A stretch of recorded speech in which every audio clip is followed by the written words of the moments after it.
तानि सर्वाणि संयम्य युक्त आसीत मत्परः वशे हि यस्येन्द्रियाणि तस्य प्रज्ञा प्रतिष्ठिता।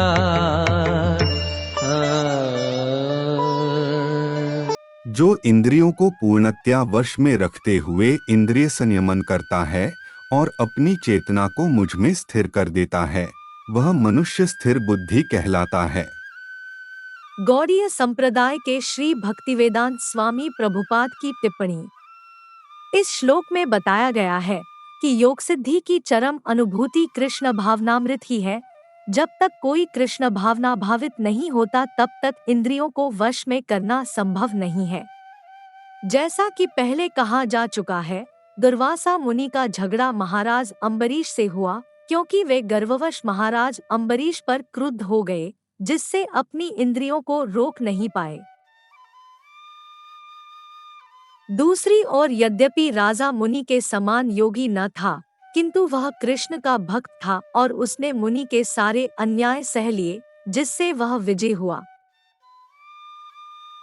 राजा अपनी इंद्रियों को वश में कर सका क्योंकि उसमें निम्नलिखित गुण थे, जिनका उल्लेख श्रीमद् भागवत में हुआ है।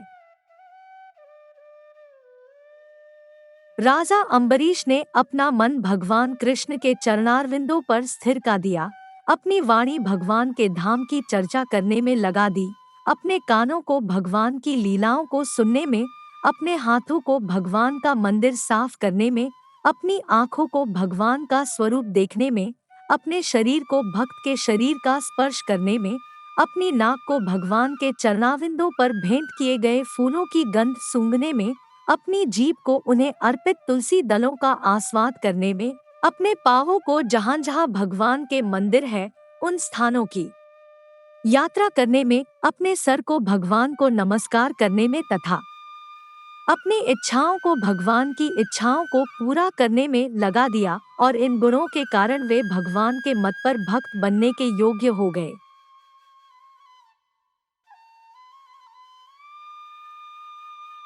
इस प्रसंग में मत पर शब्द अत्यंत सार्थक है।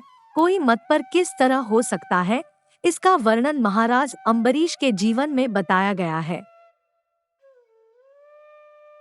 मत पर परंपरा के महान विद्वान तथा आचार्य श्रील बलदेव विद्याभूषण का कहना है, इंद्रियों को केवल कृष्ण की भक्ति के बल से वश में किया जा सकता है।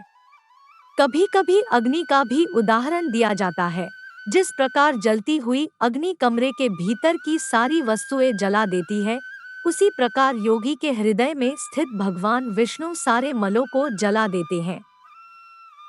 योग सूत्र भी विष्णु का ध्यान आवश्यक बताता है, शून्य का नहीं।